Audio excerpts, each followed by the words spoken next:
जगातील मुला मुलींना हात जोडून विनंती असते, आई बापाचं वर्षश्राद्ध नाही केलं तरी चालेल, त्यांना जिवंतपणी तांब्याभर पाणी आणि चतकोर भाकर नाही दिली तरी चालेल, त्यांना गोळ्या औषधे नाही आणून दिले तरी चालेल, त्यांना कपडे लत्ते नाही आणून दिले तरी चालेल, पण पळून जाऊन लग्न करून त्यांची मान खाली घालू नका. त्यांची मान आई बाप आहे, ज्यांना आई नाही त्यांना विचारा आईची किंमत.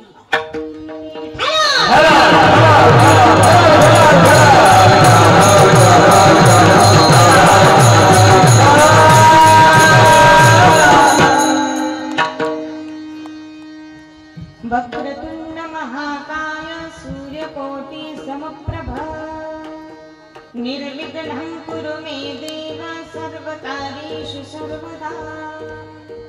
मंगलं भगवान् विष्णु मंगलं गरुडध्वजा मंगलं पुंडरीकाक्षो मंगलाय तनो हरि. महायोगपीठे तटे भीमरथ्यं वरं पुंडरीकाय दातुं मुनीन्द्रैः समागत्य तिष्ठन्तमानन्दकन्दम् परब्रह्मलिङ्गं भजे पाण्डुरङ्गं.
परब्रह्म प्रकाश भगवान परमात्मा आणि त्या भगवान परमात्म्याच्या नियमाने चालणारी ही सृष्टी.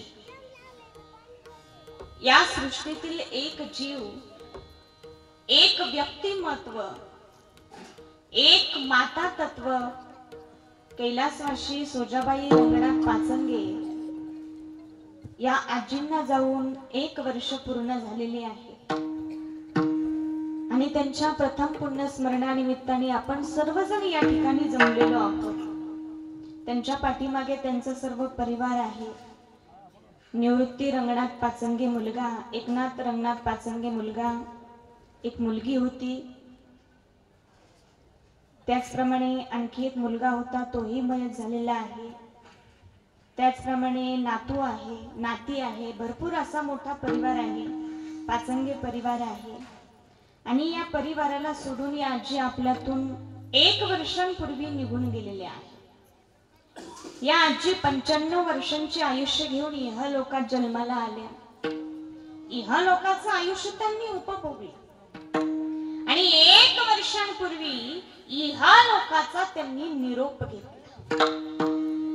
त्याच निरोपाला आपण देव आज्ञा म्हणतो. ही देव आज्ञा आजींना 1 वर्षांपूर्वी झालेली आहे आणि त्यांच्या वर्षश्राद्धाविधी निमित्ताने ही कीर्तन रूपी सेवा ज्यांच्या माध्यमातून तुम्हा सर्वांचे दर्शन घडले असे असणारे आमचे अंबरनाथचे दगडू काका पाचंगे साहेब, त्यांच्या माध्यमातून तुम्हा सर्वांचे दर्शन घडले. अंबरनाथलाही त्यांनी भरपूर वेळा कार्यक्रम दिलेले आहे. त्याचप्रमाणे आज ज्यांची कीर्तनाला उपस्थित आहे असे लहानपणापासून मला जीव लावणारे आमचे संजय पाचंगे साहेब, तेही आज या ठिकाणी उपस्थित आहे. त्यांनी लहानपणी आपल्या गावामध्ये भरपूर कार्यक्रम दिलेले आहेत. सामाजिक कार्यकर्ते आहेत, तेही आज या ठिकाणी मोठ्या अंतकरणाने उपस्थित आहे. त्याचप्रमाणे आजच्या कीर्तनाला साथ संगत करणारे गायनाचार्य अंकित महाराज पवार छान गायन करतात. मला ऐकायला कमी येताना वया मला नसतं. त्याचप्रमाणे माऊली महाराज पवार छान गायन करतात. त्याचप्रमाणे आमचे बंधू माऊली महाराज चाळ, दोन्ही माऊली महाराजच आहे, छान गायन करतात. अगदी फुलाप्रमाणे झेलून घेतील अशी मी अपेक्षा करते. तेही उत्कृष्ट कीर्तनकार आहे. त्याचप्रमाणे मृदुंगाचार्य रामहरी महाराज उगले छान मृदुंग वाजवतात. त्याचप्रमाणे हरिभक्त परायण विष्णू महाराज, आजपर्यंत त्यांनी बऱ्याच जणांना वाजवलेला आहे, नाही म्हणजे कीर्तन वाजवलेलं आहे. कीर्तन दोघांचे हात फार गोड आहे. त्याचप्रमाणे सर्वच बाल टाळकरी मंडळ यांच्यासाठी एकदा जोरदार टाळ्या. सुंदर प्रकारे पावले खेळून सत्संगत करतात. त्याचप्रमाणे पेटे मास्तर आमचे मुकेश महाराज गावटे, त्याचप्रमाणे साऊंड सिस्टीम वाले, साऊंड सिस्टीम सुद्धा सुंदर आहे. त्याचप्रमाणे जमलेले सर्व पाहुणे मंडळी, आप्तेष्ट मंडळी, ग्रामस्थ मंडळी, सर्वांना वंदन. आणि विनेकरी बाबा राहिले ना आमचे, बघा ना कसे शोभूनच दिसतात. विनेकरी बाबा ही परमार्थिक वृत्तीचे आहे. असं सर्वांना वंदन आणि सेवेला प्रारंभ.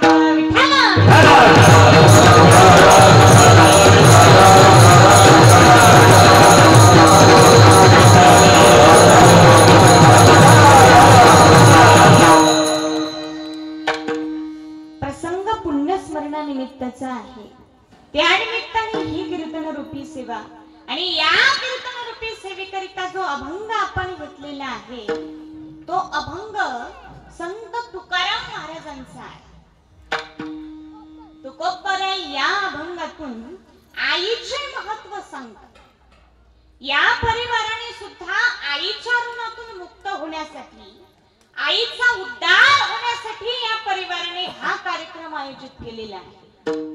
कारण या परिवाराला माहिती आहे की या जगामध्ये सर्वात श्रेष्ठ कोण असेल तर ती आई आहे. ती आईच आपल्या लेकराचं हित जपत असते. आणि हेच तुकोबराय सांगतात अभंगाच्या प्रथम Yeah.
लेकुराचे हितवा हे माऊलीची चित्त, ती आई आपल्या लेकराचं हित जपत असते.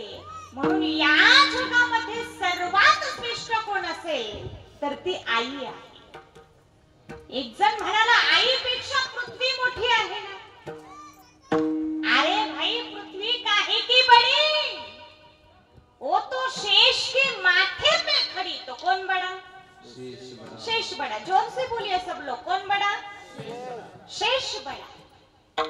अरे भाई शेष भी काहे का बड़ा जब उसके माथे में पड़ा. वो तो शंकर जी के गले में पड़ा. तो कौन बड़ा? कौन बड़ा? शंकर बड़ा. कौन बड़ा? शंकर बड़ा. अरे भाई शंकर भी काहे का बड़ा, वो तो कैलाश पर्वत पे खड़ा. तो कौन बड़ा? कैलाश पर्वत बड़ा. अरे भाई कैलाश भी काहे का बड़ा, वो तो रावण में एक हाथ से उखड़ा. तो कौन बड़ा? कौन बड़ा? रावण बड़ा. अरे भाई रावण भी काहे का बड़ा, वो तो वाली के बगल में 9 दिन तक दड़ा. तो कौन बड़ा? ये रावण वाली के बगल में 9 दिन तक क्यों दड़ा आपको पता है?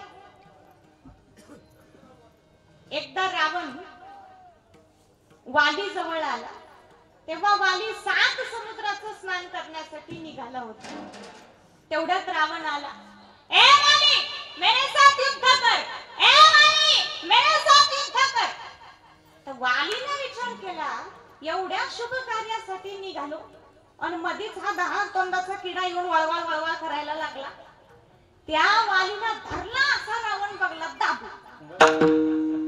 वाली 7 समुद्राचं स्नान करण्यासाठी निघाला.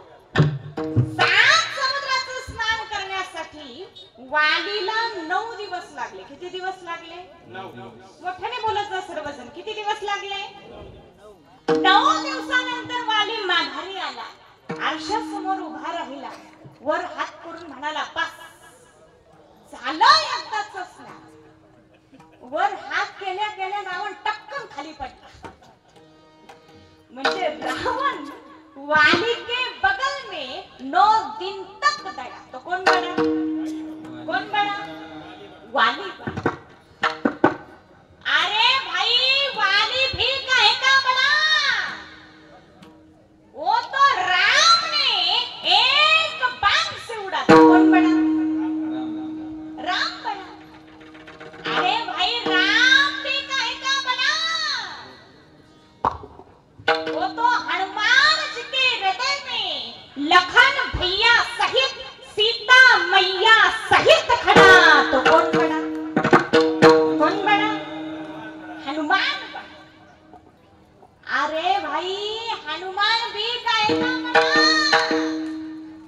वो तो मांजनी के गोद में 9 महीने 9 दिन तक दड़ा. तो कौन बड़ी? कौन बड़ी? माँ बड़ी. सबसे माँ बड़ी.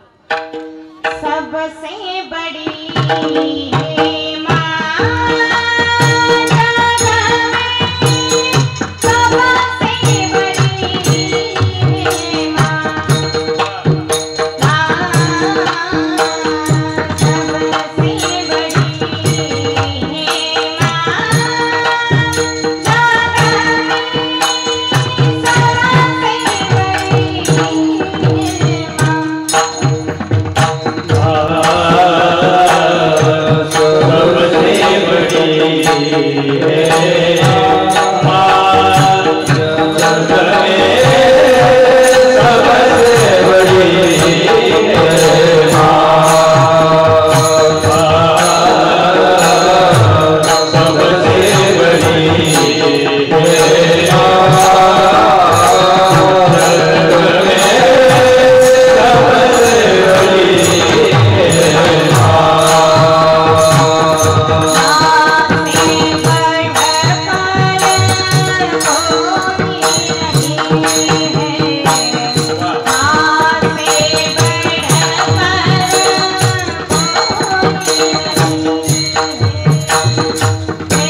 माणसाची असो, पक्षाची असो किंवा प्राण्याची असो।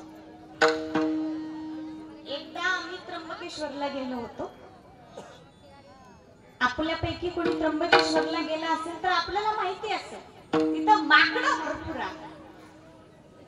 एक माकडिणीचं पिल्लू तिच्यापासून टुनटुन टुनटुन उड्या मारीत 2-3 फूट लांब जायचं, परत टुनटुन टुनटुन उड्या मारीत हा अशाच टुनटुन टुनटुन उड्या मारीत त्याच्या आई जवळ यायचं।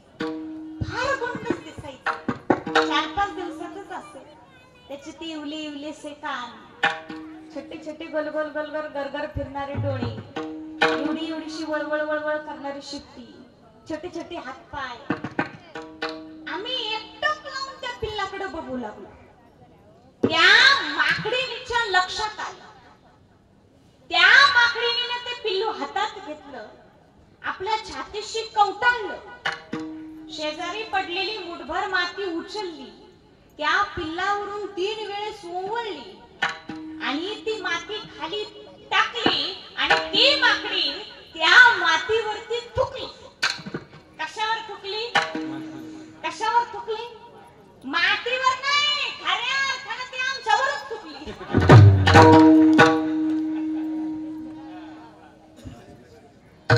ही माकडी त्या पिल्लाला एवढं जीव लावते। का जीव लावते बरं?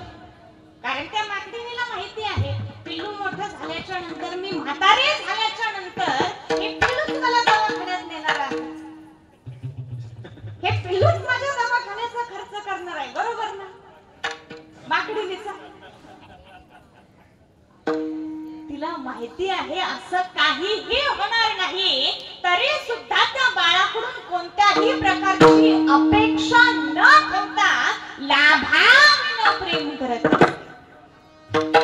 आणि लाभाविना प्रेम करत असते तिला आई म्हणतात। आणि हेच तुकोबराया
ऐसी कळवळ्याची जाती करीला भाविन प्रीती। ती आई आपल्या लेकरावरती कुठल्याही प्रकारची अपेक्षा न ठेवता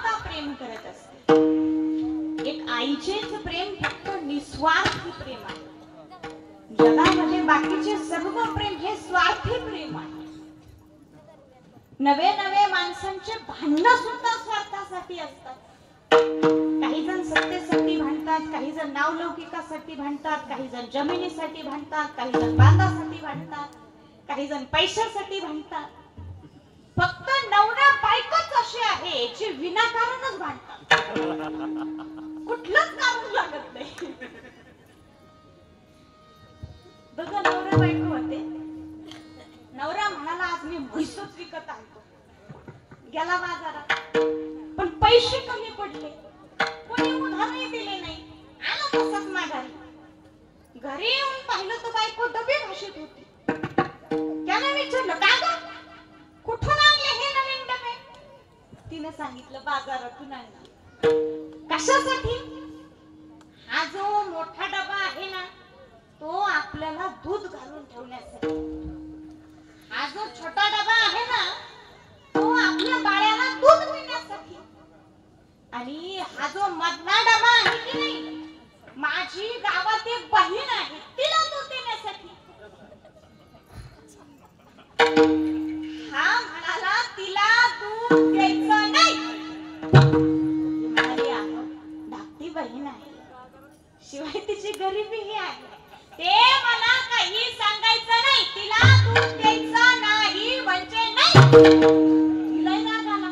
ती म्हणाली मी देणार नाही, द्यायचं देणार नाही, द्यायचं देणार नाही. चला त्या दिवसभर त्याला हिला बेदाम मारलं.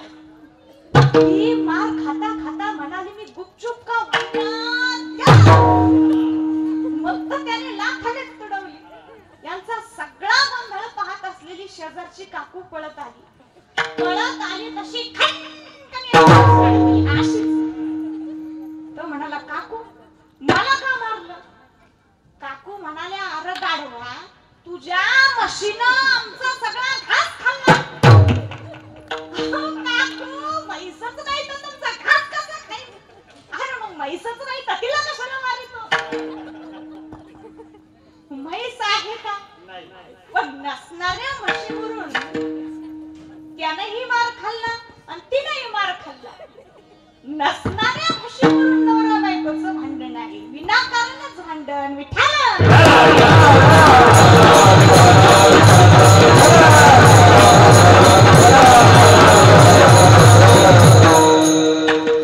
असो माणसांचे भांडण सुद्धा स्वार्थासाठी असतात.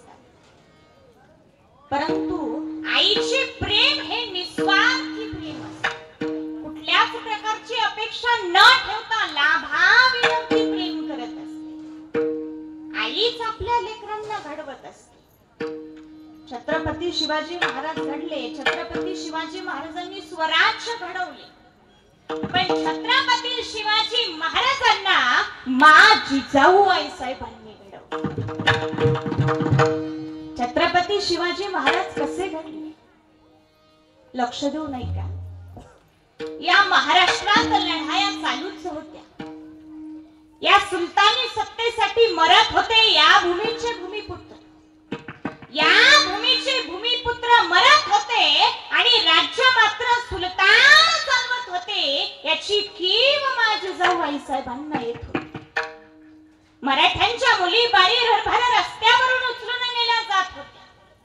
त्यांना वाटेल त्या पद्धतीने या समाजाची पिळवणूक करत होते. माँ जिजाऊ आईसाहेबांचा आत्मा तडफडत होता.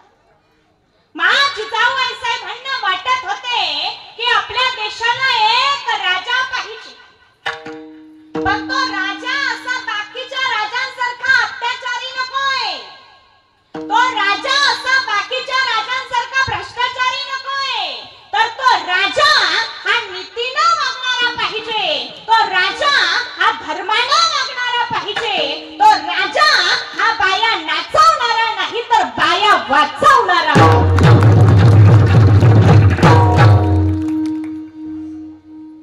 काळ उजडला. माँ जिजाऊ आईसाहेबांच्या चेहऱ्यावरती तेज झळकू लागले. माँ जिजाऊ आईसाहेब गरोदर झाले. परंतु शहाजी राजांना चिंता वाटू लागली. जिजाऊ आईसाहेबांसाठी सुरक्षित घरटं हवं. शहाजी शिवाजी राजांच्या डोळ्यासमोर एक किल्ला आला. नाणे घाटाच्या ओठामध्ये भीमाशंकराच्या जटामध्ये असा दुसरा गडच नव्हता. त्याचं नाव आहे किल्ले शिवनेरी. जिजाऊ आईसाहेब किल्ले शिवनेरीच्या दिशेने निघाले. अशा अवस्थेमध्ये मा जिजाऊ आईसाहेब घोड्यावरून प्रवास करत होत्या आणि पोटातील बाळाला सांगत होत्या, बाळ, अरे तुला स्वराज्य निर्माण करण्यासाठी याच कड्या कपारांमधून अशीच घोड्यावरती घोडस्वारी करायची आहे. म्हणून हे शिक्षण मी तुला आजपासूनच देते. याला म्हणायचं माता. बाळाला काय घडवायचं हे आईच्या हातात असतं. म्हणून महिला मंडळींना हात जोडून विनंती असेल, घरात एक तरी छत्रपती शिवाजी महाराज घडवा. आणि घरात एक जरी छत्रपती शिवाजी महाराज घडवले, घरात एक जरी छत्रपती शिवाजी महाराज घडवले, तर आजच घराघरात शिवराज्य आल्याशिवाय राहणार.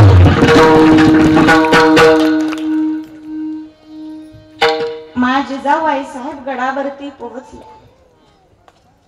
जिजाऊ आईसाहेबांनी सुप्रभाती उठावं, पहाटे 4 वाजता उठावं. आताच्या जिजाऊ सुद्धा पहाटेच उठतात म्हणा.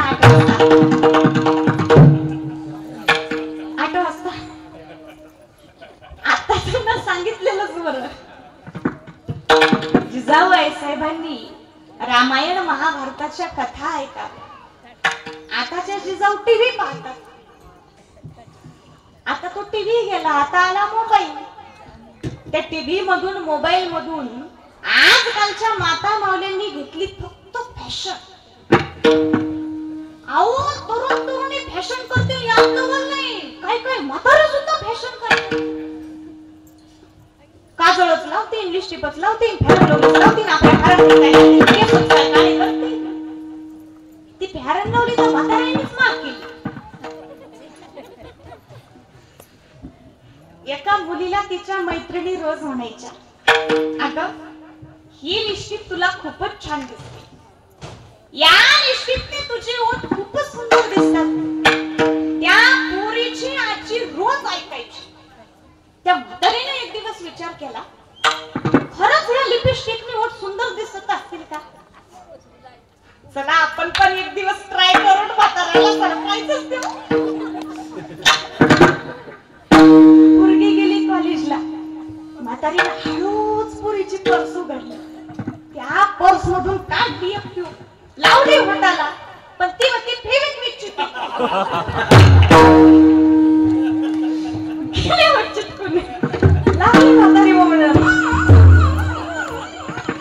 म्हातारा म्हणते, छान दिसते, छान दिसते, छान दिसते.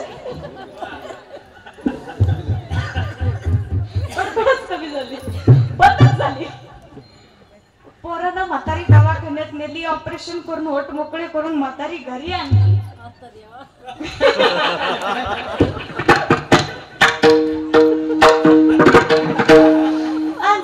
म्हाताऱ्याला म्हातारीचा पराक्रम कळाला. म्हातारीला म्हणलं, आय इकडे चाल पोता. आणलं पोत, बस पोत्यात. म्हातारी बसली पोत्यात.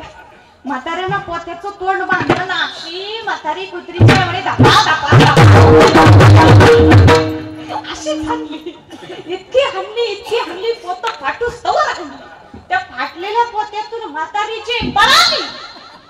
अजून माघारी नाही आली.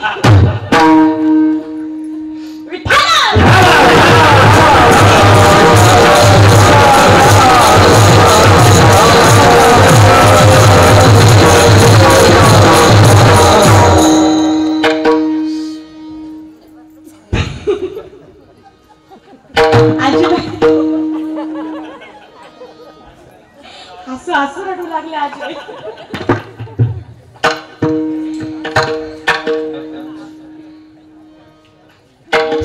करू नये या मताची मी मुळीच नाही. बदलत्या जमान्यानुसार माणसालाही बदललंच पाहिजे. फॅशन माणसाला केलेच पाहिजे. पण त्या फॅशनलाही काहीतरी लिमिट असतं. कारण आजकालची दुनिया ही फॅशनच्या नावाखाली नागरी होत चाललेली आहे. एका गीतकारानं फार सुंदर गीत लिहिलं.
तरुण तरुणींनी या मोबाईल मधून टीव्ही मधून घेतली फक्त फॅशन. मा जिजाबाई साहेबांनी सुप्रभाती उठावं, शिवाई मंदिरात दर्शनासाठी जावं, रामायण महाभारताच्या कथा ऐकाव्या. एक दिवस गडकऱ्यांची पत्नी म्हणाली, आई साहेब तुम्ही आल्यापासून खाण्याचं वगैरे काही बोलल्या नाही, कृपा करून आपले डोहाळे सांगा. मा जिजाऊबाई साहेब गरजले, आम्हास खावे वाटत नाही, आम्हास खावे वाटत नाही, आम्हास वाघावर बैसावे वाटते, आम्हास घोड्यावरती मांग ठोकावी वाटते, आम्हास युद्धाचा पोशाख घालावा वाटतो, आम्हास तलवार म्यान करावी वाटते, आम्हास पाखंड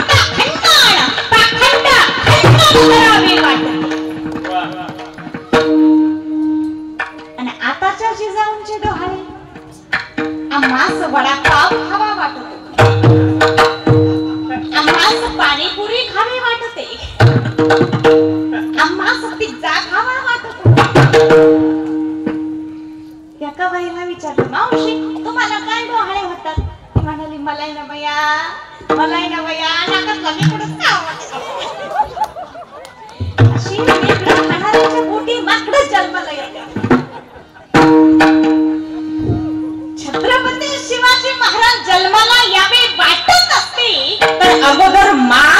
जिजाऊ आईसाहेब बना. कारण छत्रपती शिवाजी महाराजांनी स्वराज्य घडवले, पण छत्रपती शिवाजी महाराजांना मा जिजाऊ आईसाहेबांनी घडवले. म्हणून तर आमचे कवी सुद्धा मा जिजाऊ आईसाहेबांना मानाचा मुजरा करतात.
आईच आपल्या लेकराला घडवत असते, म्हणून आईच या जगामध्ये सर्वात श्रेष्ठ आहे.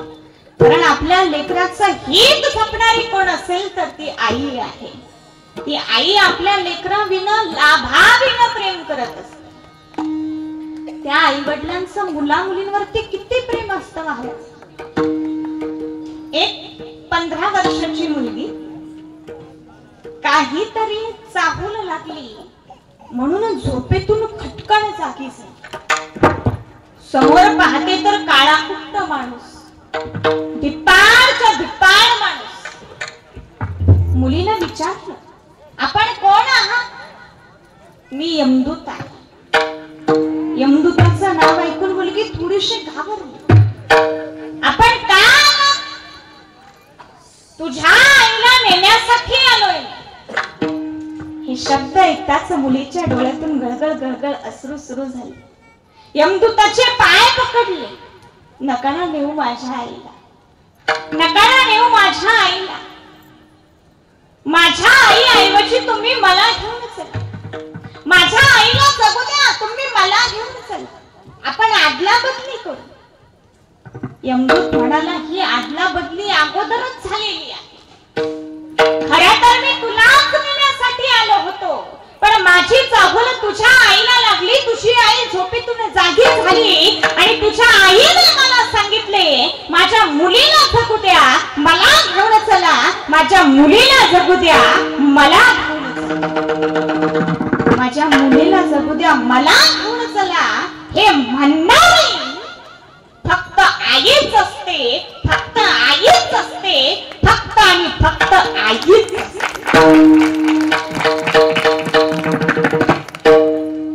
ती आई त्या मुलीला तळहाताच्या फुडाप्रमाणे सांभाळते.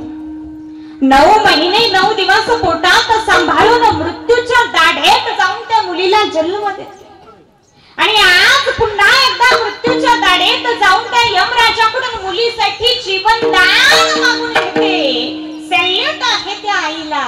वंदन आहे त्या आईला, मुलगा आहे त्या आईला. आई आहे ना, मायेचा सागर आहे. आई माझी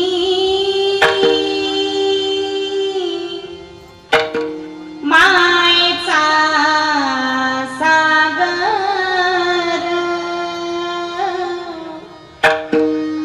दिला तिने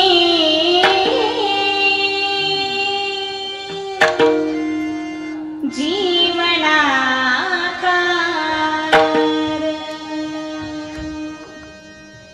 नभीची चांदणी तुंग चंदनाची डोर, शीतल तुझी छाया मला हवे जीवन.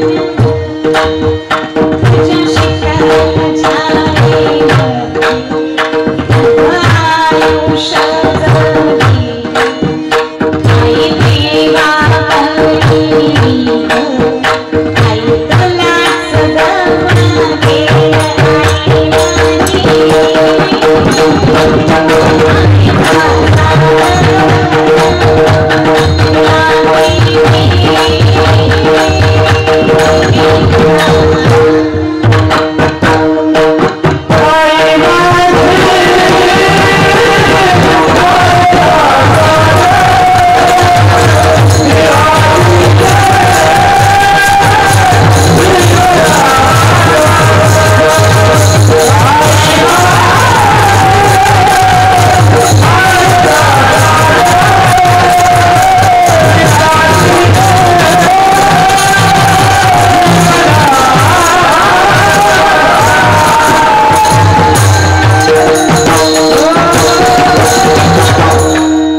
आई देवा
जगातील मुला मुलींना हात जोडून विनंती असेल, आई बापाचं वर्षश्राद्ध नाही केलं तरी चालेल, त्यांना जिवंतपणी तांब्याभर पाणी आणि चतकोर भाकर नाही दिली तरी चालेल, त्यांना गोळ्या औषधे नाही आणून दिले तरी चालेल, त्यांना कपडे लत्ते नाही आणून दिले तरी चालेल, पण पळून जाऊन लग्न करून त्यांची मान खाली घालू नका.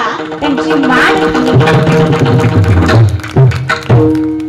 आई बाप आहेत होते, ज्यांना आई नाही त्यांना विचारा आईची किंमत. एक साल की कीमत उसे पूछो जो परीक्षा में फेल हुआ, एक महीने की कीमत उसे पूछो जिसकी एक एक महीने की मजदूरी ना मिली। एक हफ्ते की कीमत उसे पूछो जो पूरा हफ्ता अस्पताल में रहा। एक दिन की कीमत उसे पूछो जो पूरा दिन भूखा रहा। एक घंटे की कीमत उसे पूछो जो किसी का इंतजार कर रहा हो। एक मिनट की कीमत उसे पूछो जिसकी अभी अभी 1 मिनट पहले ट्रेन छूट गई हो। एक सेकंड की कीमत उसे पूछो। एक सेकंड की कीमत उसे पूछो जो एक्सीडेंट से बाल बाल बच गया हो। और माँ की कीमत उसे पूछो जिसको बिना माँ की पूरी जिंदगी गुजर गई।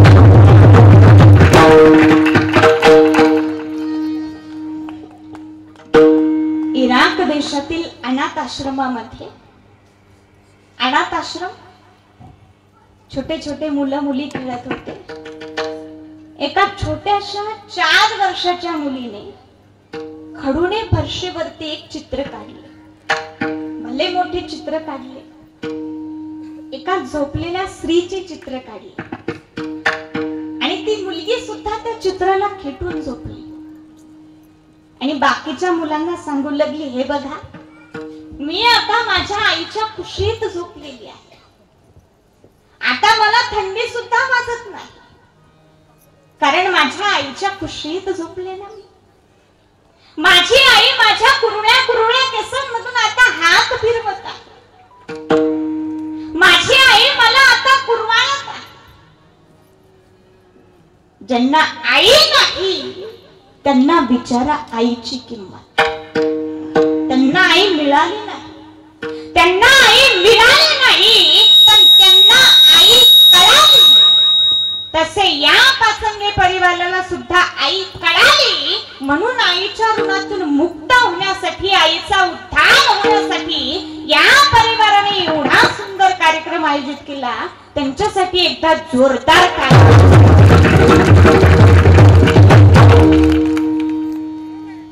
आई वडीलच आपले भगवंत आहे हे या परिवाराला कळालेले आहे आणि खरोखर महाराज आई वडीलच आपले भगवंत असतात। एक गीतकार फार सुंदर वर्णन करतात, तुझे भगवंत आहे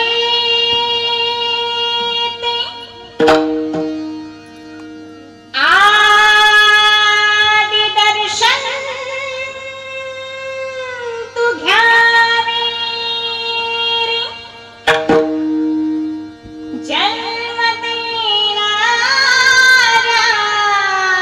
आई बापा, माणसा जाणून तू घे।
मी सांगितलं. आई वडीलच आपले भगवंत आहे. माणसं मंदिरात देव शोधायला जातात. मंदिरात देव शोधायला जाऊ नका. मंदिरात देव शोधायला जाऊ. मोठ्याने बोला सर्वांनी, मंदिरात देव शोधायला जाऊ. मंदिरात देव शोधायला जाऊ. या माताची मी नाही. पण खरा देव आपल्या आई वडिलांमध्येच असतो. ज्याने आई वडिलांमध्ये देव पाहिला त्याचा मृत्यू आपण. तुका म्हणे माय बापे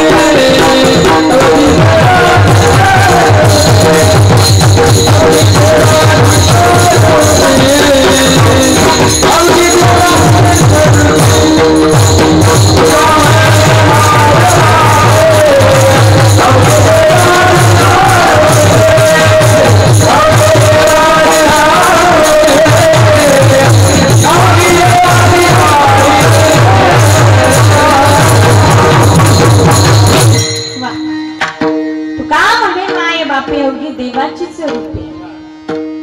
मायबाप हे भगवंताचीच रूपे आहे, देवाचेच रूप आहे. म्हणून मंदिरात देव शोधायला जाऊ नये. कारण खरा देव आपल्या आई वडिलांमध्येच असतो. काही काही सुनांचे तर पायच धरावे वाटतात. सुनांचे म्हणले आजीबाई तुम्हाला हसू का बरं आलं? दोन सुना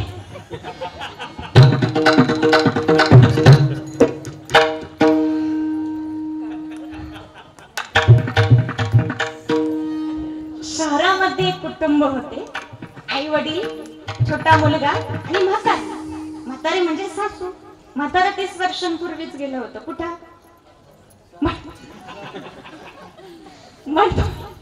हा त्याच्यावर स्वर्गात. म्हातारीनं एकटीनं मुलाला लहानचं मोठं केलं. त्याचं शिक्षण पूर्ण केलं. त्याला नोकरीला लावलं. आवडतीची मुलगी शोधून लग्न लावून दिलं. घरात सून आली, नातू झाला. आता घरात सून आल्यानंतर थोडी थोडी कुरबुर होते की नाही? आजी तुमच्या घरात होते का? हा, सगळ्यांच्याच घरात थोडी थोडी कुरबुर होतच असते. भांड्याला भांडा लागतं. बाबा तुमच्या घरात होते का? हा, सगळ्यांच्या घरात सारखंच असतं. तशी यांच्याही घरामध्ये थोडी थोडी कुरबुर व्हायची. सासू सुनाची भांडणं व्हायची. एक दिवस ते दोघं नवरा बायको बेडरूम मध्ये बसून बोलत होते. म्हातारी बाहेरून ऐकत होती. यांना माहित नव्हतं म्हातारी ऐकत आहे. म्हातारी गुपचूप ऐकत होती. मुलगा त्याच्या पत्नीला सांगू लागला, अगं आपल्या जॉबमुळे आईकडे लक्ष देता येत नाही आणि तिचं आता म्हातारपण आलं. तिचं आता दुखणंही तुला पेलवत नाही. म्हातारी बाहेरून ऐकत होती. एक एक शब्द म्हातारीच्या काळजाला भिडत होता. म्हातारी विचार करत होती, हाच तो माझा मुलगा. हाच तो माझा मुलगा ज्याला मी 9 महिने 9 दिवस पोटात सांभाळून लहानचं मोठं केलं. पण हाताच्या फोडाप्रमाणे ज्याला मी सांभाळलं तो आज माझ्या आजाराला कंटाळला. एक एक शब्द म्हातारीच्या काळजाला धार धार आपटत होता. पण म्हातारी जड अंतकरणानं फक्त गप्प उभी राहून ऐकत होती. मुलगा त्याच्या पत्नीला सांगू लागला, तुमचेही दोघींचे सारखे भांडणं होत असतात. मलाही फार त्रास होतो. यावरती मी एक उपाय शोधला. आपण आईला वृद्धाश्रमात टाकू.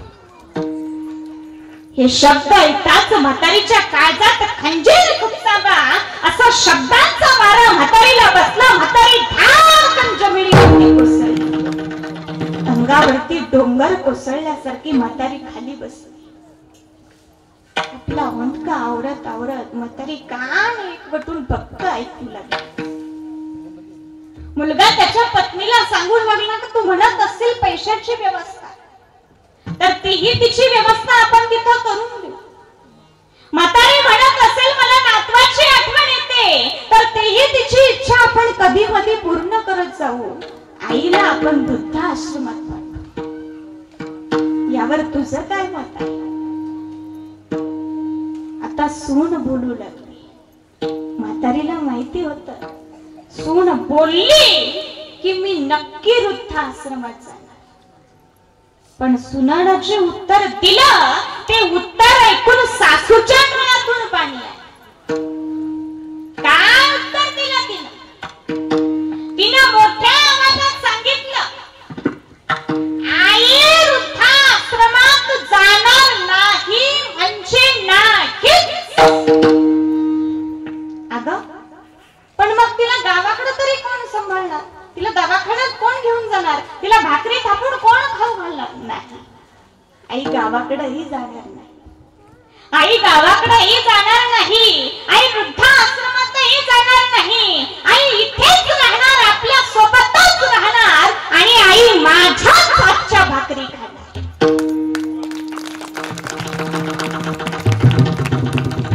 पाहिजे तर मी नाही जॉब करणार, घरीच मुलांची ट्युशन घेईल, यामुळे आईकडेही लक्ष देता येईल. जशी तुमची आई आहे तशी माझीही ती आईच आहे. पैसा कमवण्यासाठी संपूर्ण आयुष्य बाकी आहे हो, पण त्या आईची माया कितीही गमावली तरी ती अपुरीच आहे. आठवा दिवस ज्यावेळेस तुमचा बाप वारला, तुमच्या आईने एकटीने तुम्हाला लहानचं मोठं केलं, तर हाताच्या फोडाप्रमाणे तुम्हाला सांभाळलं आणि तुम्ही म्हणता तिला वृद्धाश्रम. शक्यच नाही. तुम्ही लहान असताना कधी शेजारच्या काकूंकडेही तुम्हाला दिवसभर ठेवलं नाही का? कारण ती शेजारची व्यवस्थित लक्ष देणार नाही आणि तुम्ही म्हणता वृद्धाश्रम. शक्यच नाही. अगं हे तू बोलतेस, हो मीच बोलते. मग असं जर असेल तर तू का म्हणते तिच्याशी? का म्हणते म्हणजे माझी सासू आहे, मी माझ्या सासू बरोबर नको भांडू तर काय लोकांच्या सासूंबरोबर भांडू? माझा त्यांच्यावर अधिकार आहे, त्यांचाही माझ्यावर अधिकार आहे, आम्ही दोन्ही अधिकाराने भांडू. पण याचा अर्थ तुम्ही जर वृद्धाश्रम घेतला तर मी घटस्फोट घेईन, पण वृद्धाश्रम नाही. सुनानं रागा रागात दरवाजा उघडला. दारातच सासू बसलेली होती. सासू उठून उभी राहिली. सासूने सुनेला पाहिलं, सुनेने सासूला पाहिलं, सासूने सुनेला पाहिलं, सुनेने सासूला पाहिलं आणि सासूने सुनेला घट्ट मिठी मारली आणि म्हणाली, बेटी तुला ओळखलंच नाही ग बेटी, तुला ओळखलंच नाही. सुनेचे आसू सासूच्या पाठीवरती पडत होते, सासूचे आसू सुनेच्या पाठीवरती पडत होते. दोघेही ठसठसा रडू लागले. सासूनं सुनेच्या हाताला धरलं, देवा पुढे नेलं. देवा मुलगी नव्हती ना मला, खूप भांडले रे देवा तुझ्याशी, पण देवा हे भाग्य लक्ष्मी दिल्यामुळे तुझे आभार तरी कसे मानू. सार्थक केलंस देवा, माझं आयुष्य सार्थक केलंस. असे विचार प्रत्येक सुनाचे आणि प्रत्येक सासूचे झाले पाहिजे. आणि असे विचार जर प्रत्येक सुनाचे आणि प्रत्येकचे सासूचे जर झाले तर आजच भारत महासत्ताक झाल्याशिवाय. परमार्थ परमार्थ परमार्थ म्हणजे फार काही मोठी गोष्ट नाही हो. जिवंतपणी त्यांना तांब्यावर पाणीही द्यायचं नाही, मग मेल्यानंतर अमृत जरी पाजलं तरी त्याचा काय फायदा. कभी प्यासे को पानी पिलाया नहीं, बाद अमृत पिलाने से क्या प्यासे को पानी पिलाया नहीं, बाद अमृत पिलाने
ज्याने आई वडिलांमध्ये देव पाहिला त्याने आपला मृत्यू आपोआप सुधारला म्हणून समजा. तो आपोआप या मायाजाळाच्या पार होऊन जातो. कारण आईच या जगामध्ये सर्वात श्रेष्ठ आहे.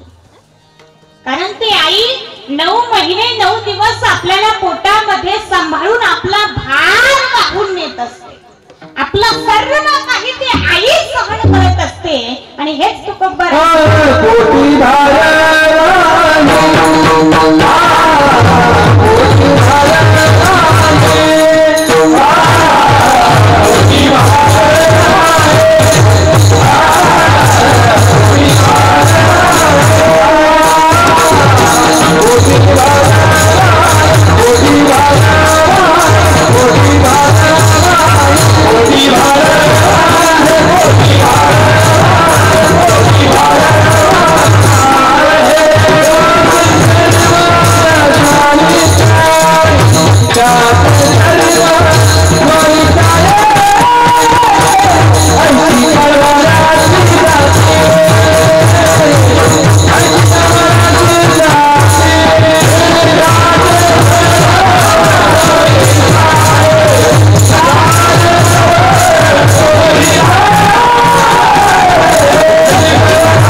सर्वस्व ही साहेब ठोब्बा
असे गायक आणि असे वादक असल्यानंतर काय महाराज डीजेची गरज आहे.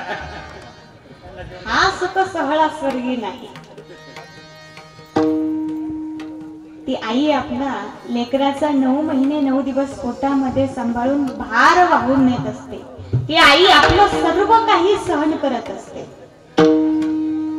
त्याप्रमाणे आपली भारत माता सुद्धा आपलं सर्व काही सहन करत असते. म्हणून तिला सुद्धा भारत माता म्हटलेलं आहे. पाकिस्तानला माता म्हटलं का? चीनला माता म्हटलं का? चीन आई. पण भारताला माता म्हटलेलं आहे. भारत माता.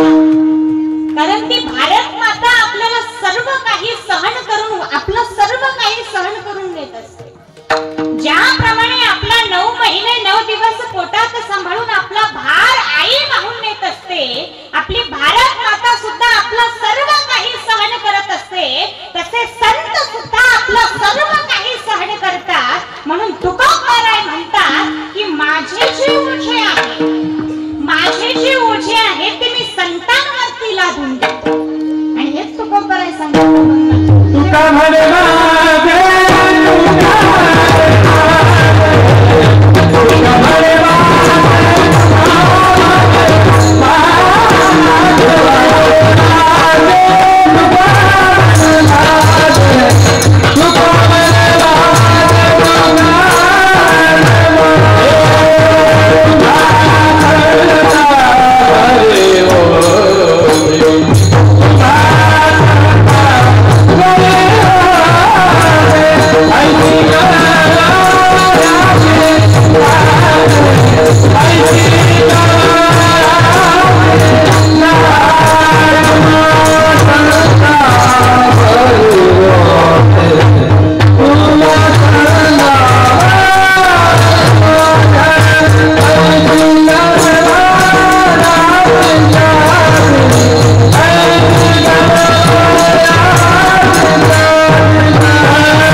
प्रभूच्या चरणी अर्पण करते, साधू संतांच्या चरणी अर्पण करते. त्याचप्रमाणे माझे गुरुवर्य हरिभक्त परायण बालयोगी ब्रह्ममूर्ती बाबाजी महाराज चाळक यांच्या चरणी अर्पण करते. ज्यांचे आज प्रथम वर्ष श्राद्ध आहे, कैलासवासी सौजाबाई रंगनाथ पाचंगे आजींच्याही चरणी झालेली सेवा श्रद्धांजलीच्या रूपाने अर्पण करते.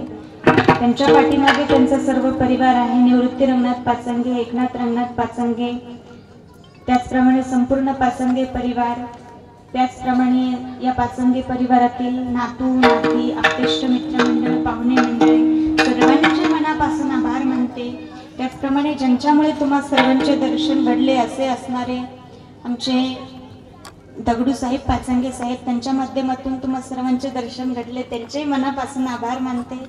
त्याचप्रमाणे आमचे संजय काका पाचंगे तेही या ठिकाणी आलेले आहे, त्यांचे मनापासून आभार मानते. या परिवाराने खूप सुंदर असं नियोजन केलेले आहे. पुण्यस्मरणानिमित्ताने अन्नदानाचे आयोजन केलेले आहे. केव्हापासून पुऱ्यांचा मलाही वास येतोय, पण काय करावं, 12 वाजल्याशिवाय सोडता येत नाही. अन्नदानाचं आयोजन केलेलं आहे, पिंडदानाचं आयोजन केलेलं आहे, ज्ञानदानाचे म्हणजे कीर्तनाचे आयोजन केलेले आहे, दक्षिणादान, सुंदर असं नियोजन केलेले आहे. असं पुन्हा एकदा या परिवाराचे मनापासून आभार मानते. जमलेले सर्वच भाविक भक्त, पंचकृषीतून आलेले सर्व भाविक भक्त, पाहुणे मंडळी, आप्तेष्ट मंडळी, सर्वच कलाकार मंडळी, या कलाकारांसाठी एकदा जोरदार टाळ्या वाजवा. खूप सुंदर प्रकारे नाचून खेळून हसून खेळून सुंदर प्रकारे साथ केली, सर्वांचे मनापासून आभार. त्याचप्रमाणे साऊंड सिस्टीम सुंदर सिस्टीम आहे, त्यांचे मनापासून आभार. शूटिंग वाले माझे वडीलच आहेत, त्यांचे मनापासून आभार. कीर्तन संपल्यानंतर बरेच जण नंबर विचारायला येतात, त्यापेक्षा आधीच सांगून टाकते, ज्याला पाहिजे असेल त्याने लिहून घ्या, ज्याला नसेल पाहिजे त्याने लिहून घ्या.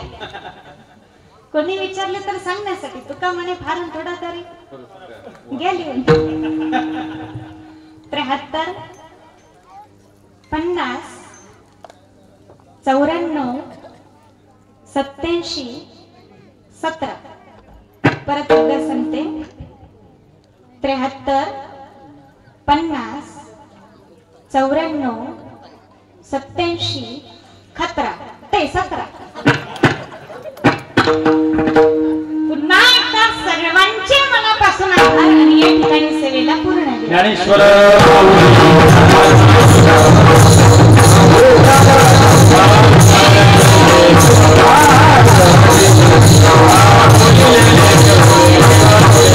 Thank you.